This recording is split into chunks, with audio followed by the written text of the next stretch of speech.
And we have the actin and the myosin. We can see the structure of the one myosin filament. So we have the actin and myosin filaments. How much we have the myosin? 1,500 myosin filaments. And we have 3,000 actin filament. So at this, now I'm explaining the structure, the physical structure of the actin and the myosin. Before I begin the mechanism of the contraction, we should know the structure of the actin and the myosin filament. We should know the actin and the myosin filaments. We can see at here. So at all we have 1,500 myosin filament. You can see one filament, one myosin filament at here. One sarcomere, we have the one myosin filament at here, and we have actin and myosin. And now I am going to explain the structure of the one myosin filament. So you can see at here, myosin filaments. Myosin and myofilament, actin filament and myosin filament. Each myosin filament consists of the 200 myosin molecule. Each myosin filament, you can see one myosin filament consists of the 200 molecule.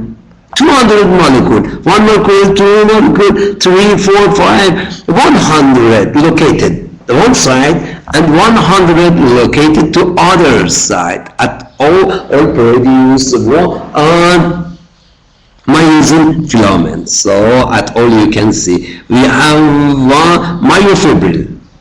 Each myofibril consists of the myosin and actin filaments. Actin myosin filament.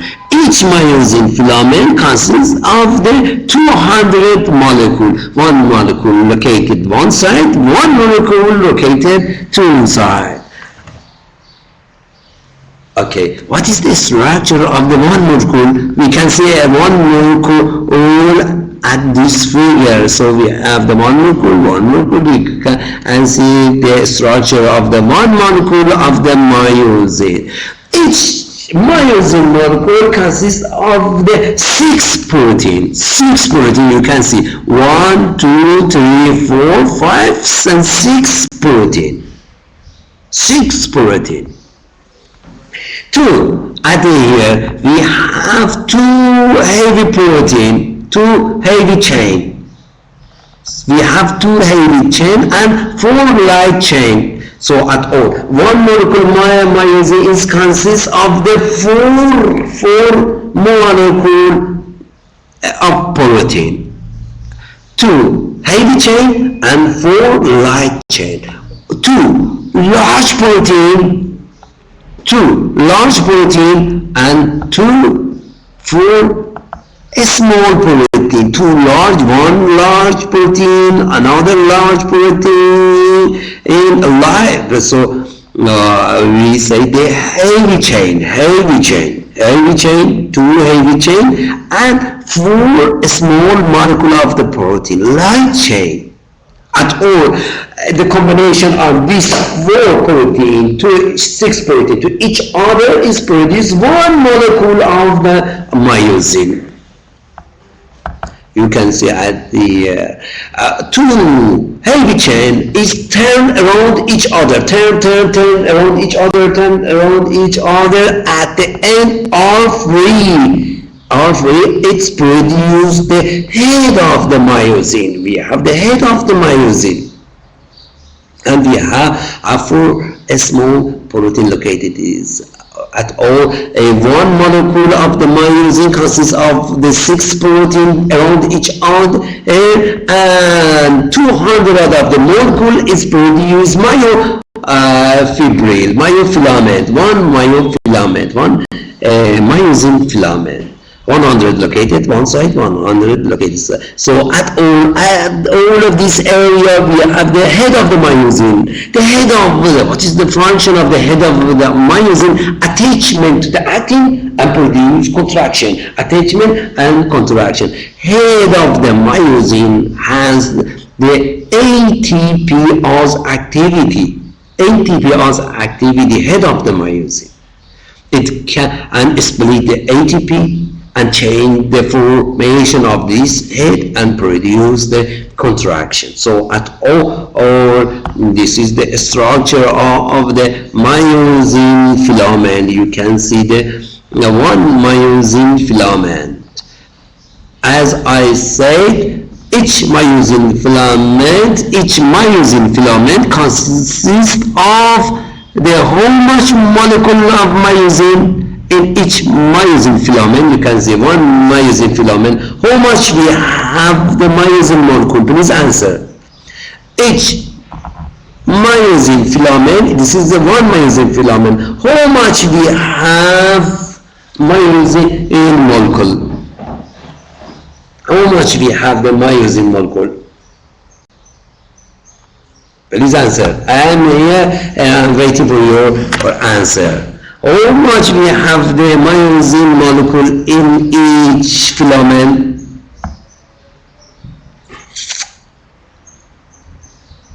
Now, one side we have 100. At all, how much we have? Yes, exactly. Thank you so much. Bravo. 100 located one side, 100 located other side. We can see the molecule of the structure of the one molecule of the myosin.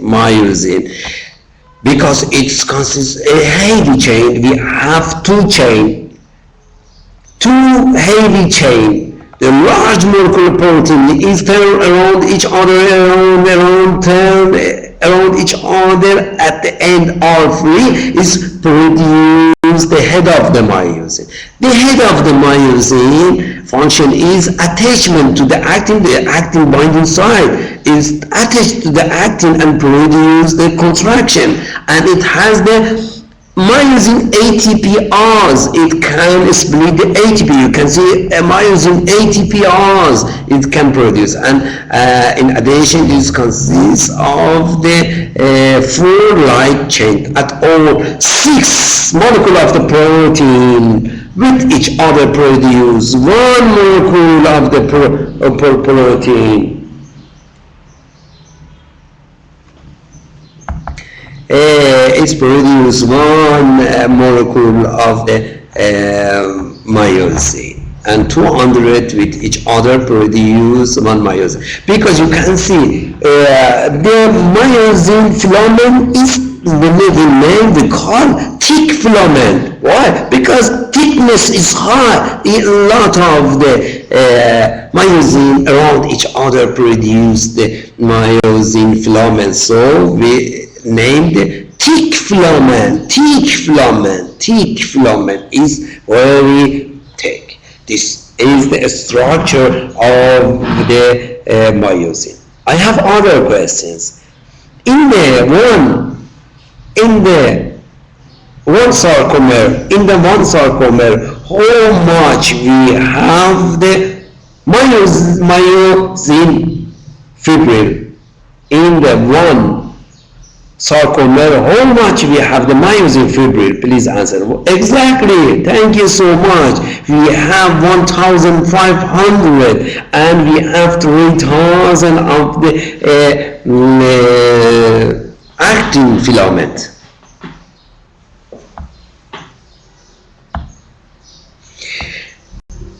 At this figure, you can see the structure of the actin.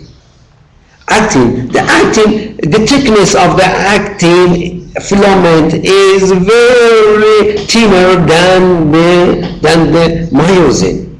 So we name the actin filament as a thin filament. Thick filament is actin, the myosin, and thin filament is actin. Do you know one of the most abundant and protein in the whole body is the actin. The structure of this actin is similar in the bacteria, in the amoeba, is similar to our body. Exactly, the structure at all is similar to each other. Is similar to each other. This is the structure of one actin. One actin, the basic skeletal of the actin is the F strand. F strand. The chain of the strand, F strand. It's combined of the by polymerization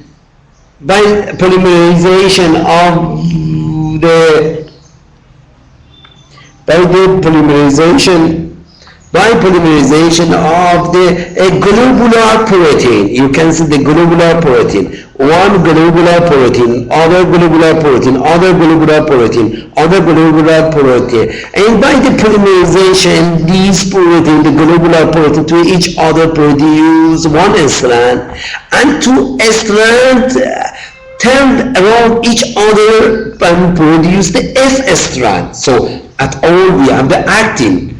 The actin is combined by polymerization G actin. You can see the actin of G actin. The G actin.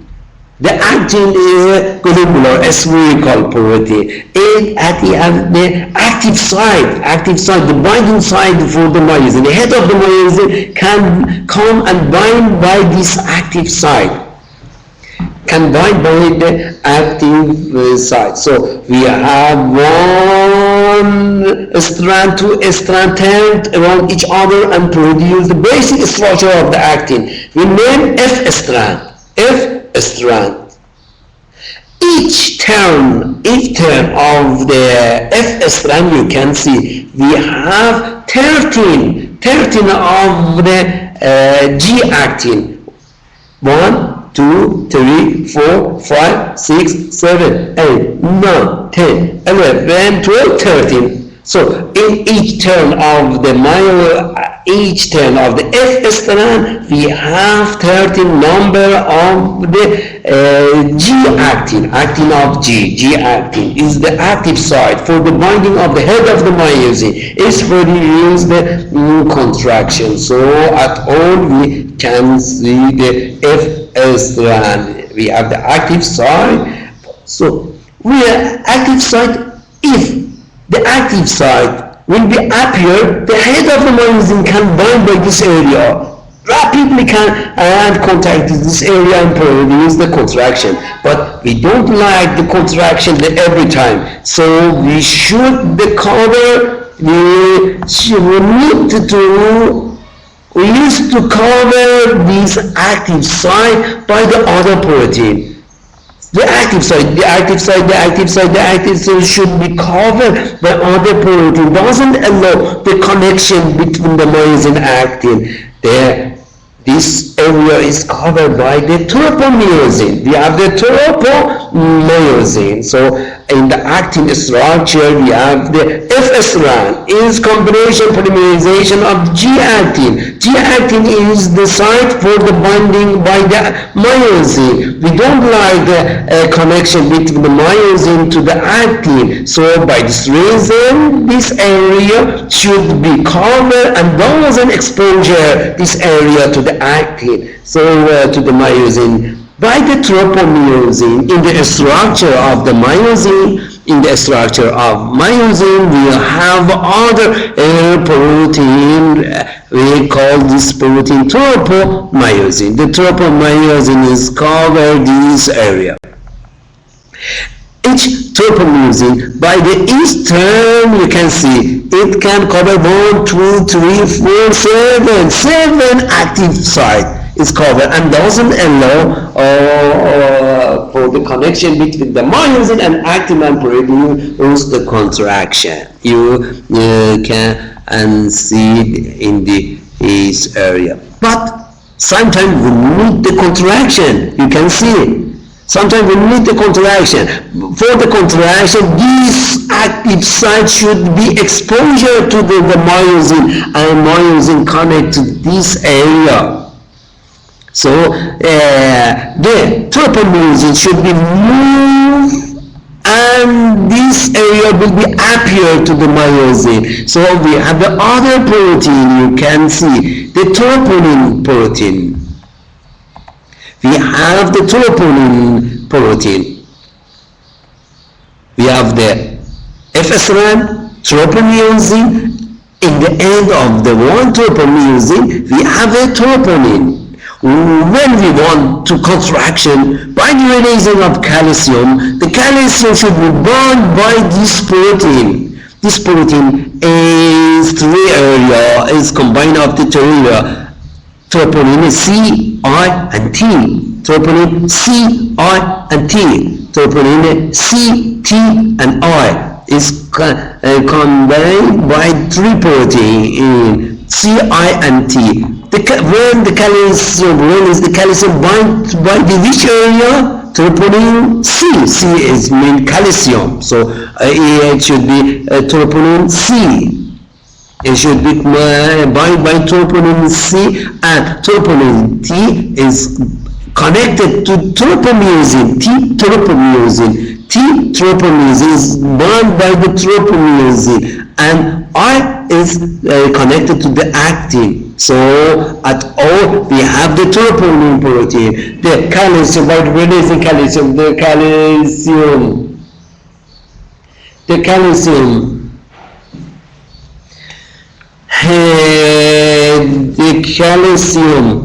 the calcium bind by to troponin C, and causing movement of the tropomyosin, and so the active site, this area should be appear, and then head of the myosin, and can connect to the actin and produce the contraction.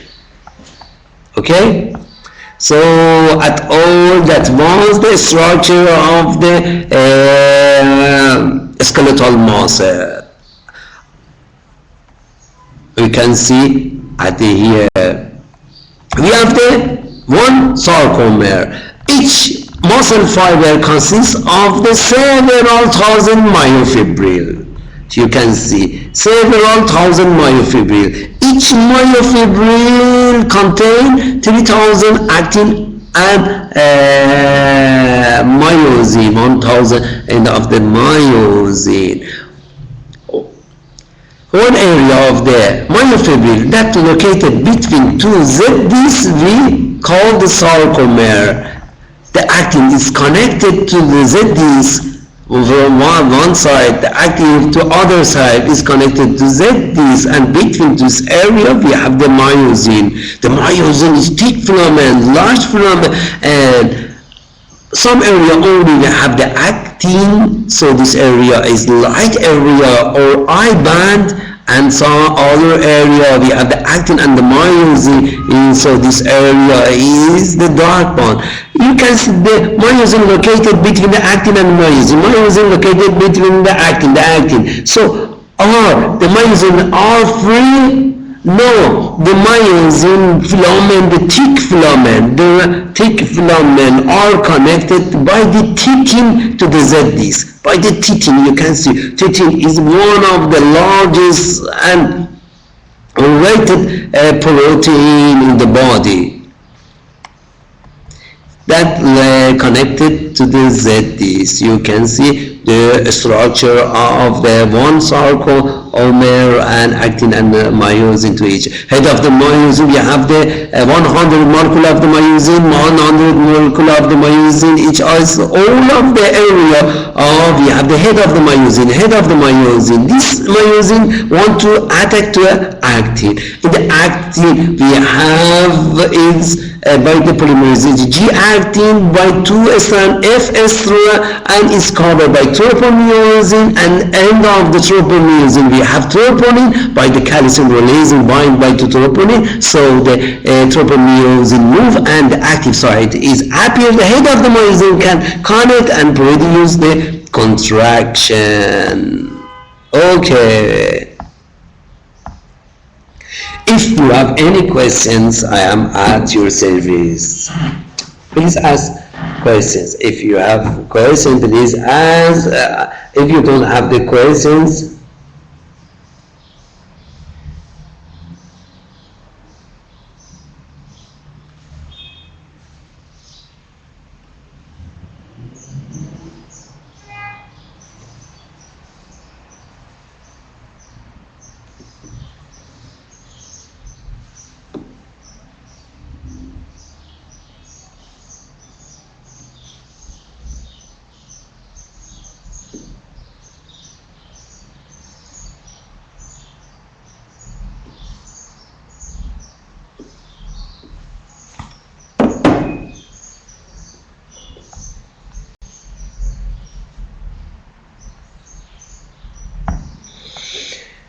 okay, I can ask in the head of the myosin, in the one myosin molecule, you can see one myosin molecule, we have the head of the myosin. At this area, head of the myosin, we have a tail, we have a head, and we have the hinge. This area can tilting. At this area we have the cross bridge, the connection between the actin and myosin. We have the cross bridge for the contraction. Okay. We have a mechanism of the contraction. I should know talking about the mechanism of the contraction at all. We need to transmit the signal from the nerve to the muscle for the producing the contraction. So at all, I want to contract my muscle. I'm going to explain how this signal is transmitted to the muscle and how in the muscle is produced the contraction. At the first, in the last chapter, I talked about the signal transmission. So we have the signal transmission, and then we should transfer the signal from the nerve to the muscle. So we have a neuromuscular junction.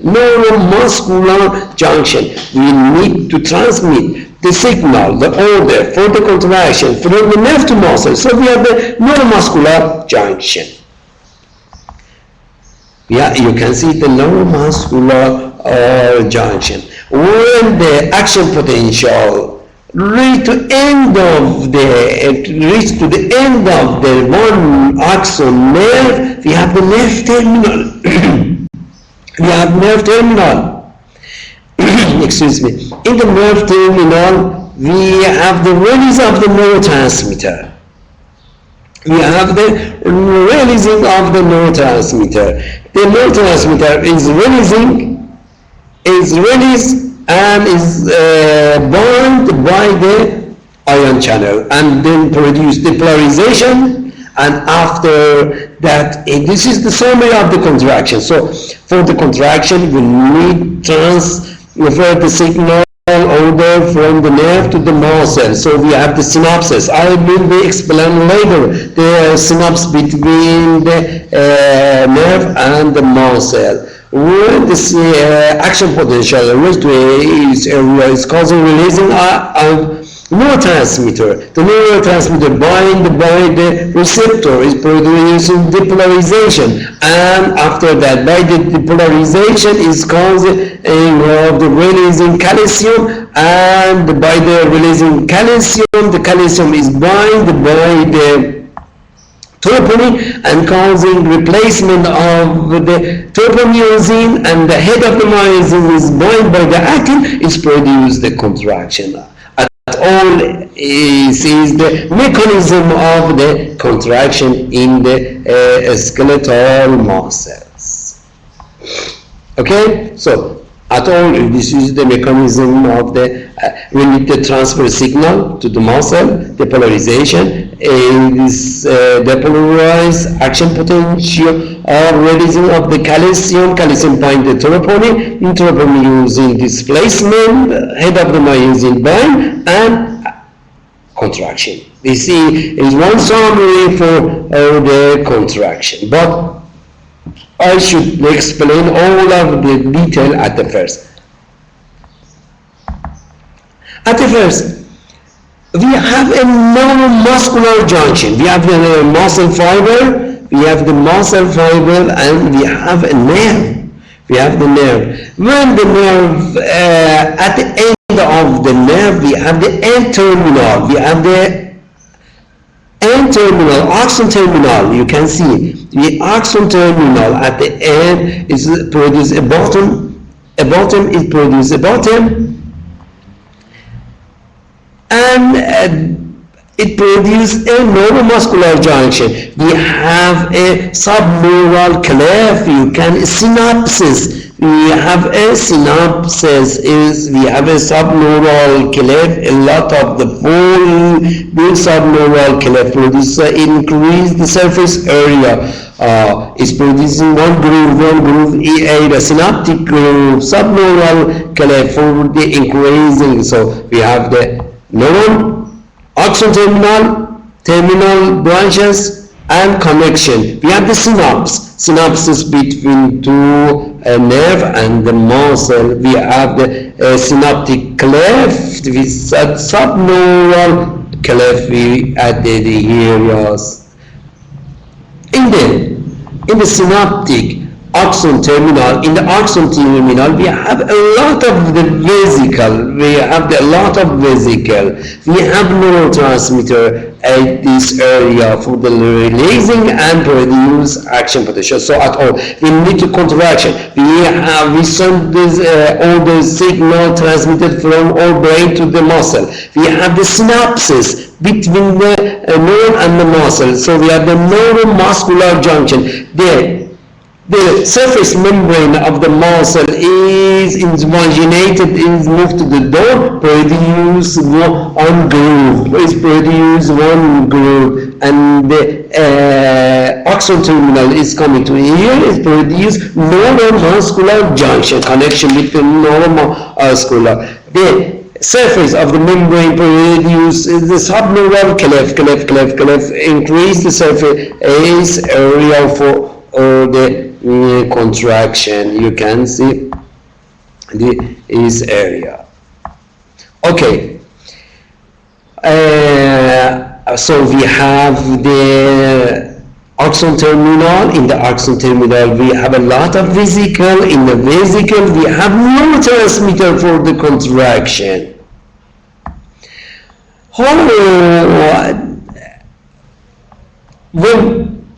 When the action potential reach to the axon terminal, need to release the vesicle. We have a lot of vesicle in the axon terminal. Do you know what is the neurotransmitter between the muscle and the nerve? What is this neurotransmitter? Do you know what is the neurotransmitter for the contraction?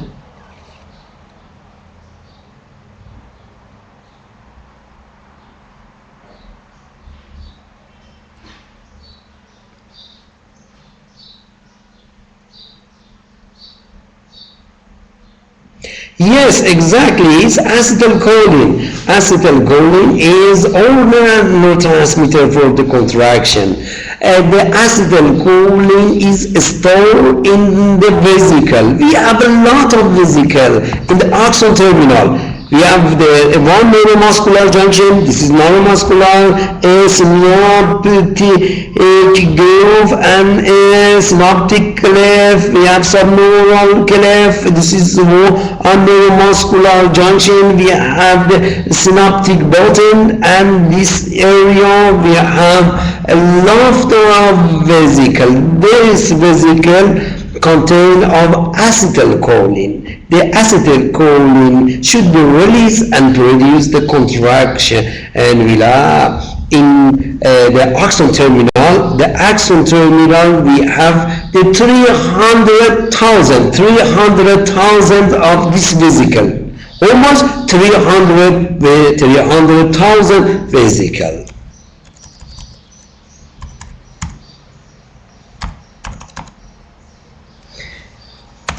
We have 300,000 of the vesicle, and each vesicle contain of the 10,000 of molecule of the myosin. Each vesicle is contain 10,000 of the molecule of the myosin. Each vesicle contain 10,000 of the molecule of the myosin. When the action potential reach to this area, we need to release of this vesicle. All this neurotransmitter will be released all the time. No, when the action potential reach, the calcium is causing opening the calcium voltage gated channel.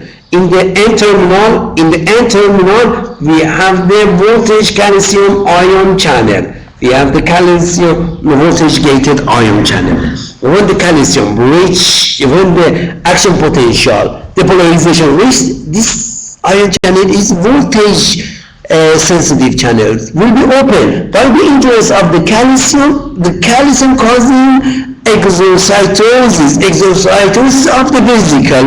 You can see this area.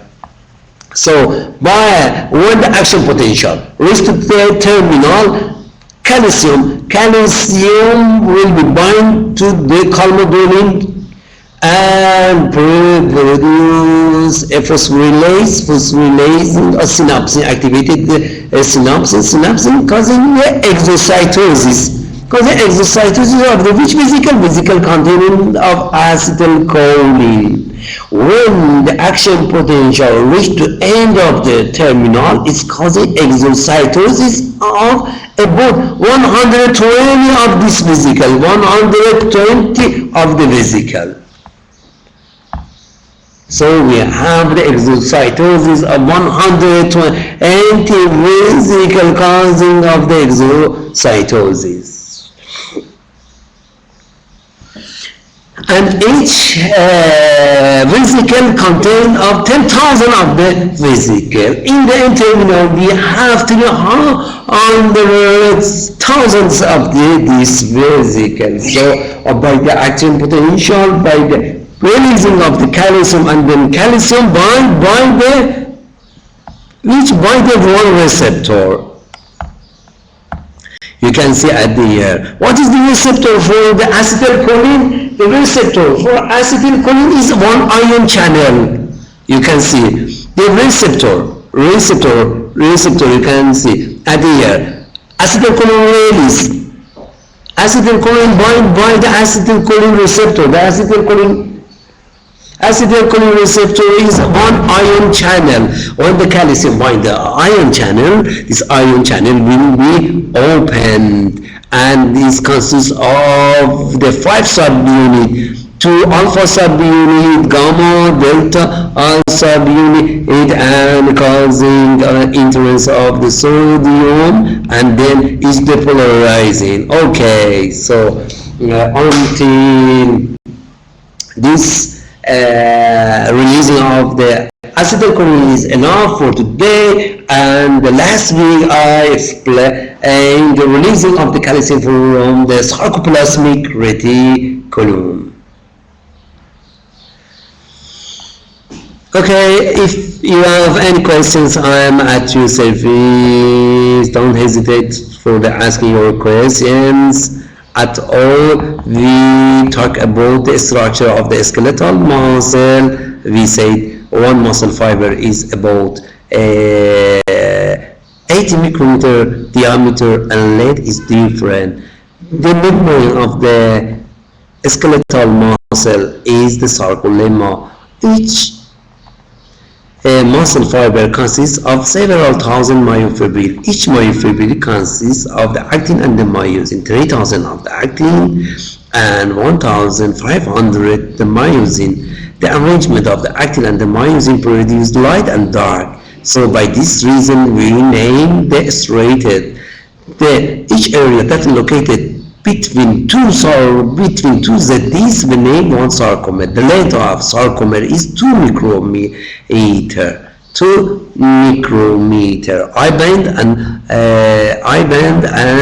A band and is produced striated. Each actin, you can see the structure of the actin is contained of the polymerization. G-actin, the active site, the head of the myosin bind to this area is covered by tropomyosin. At the end, we have the troponin. The calcium by releasing is by this area, and we have the thick filament. The myosin consists of the 200 of the molecule, 100 located one side, 100 two side. We have 1000, and at the end R3 is produce head of the myosin. Head of the myosin is the binding, the active site for the binding, and it has the myosin ATPase activity for the producing contraction. We have the synapse between the nerve and the muscle by the releasing of the neurotransmitter. The neurotransmitter is acetylcholine. Acetylcholine are stores in the vesicle, and by the action potential is causing releasing of calcium. Thank you so much for your attention, for attendance in the class. Goodbye, and next week I explain more about this chapter. خداحافظ.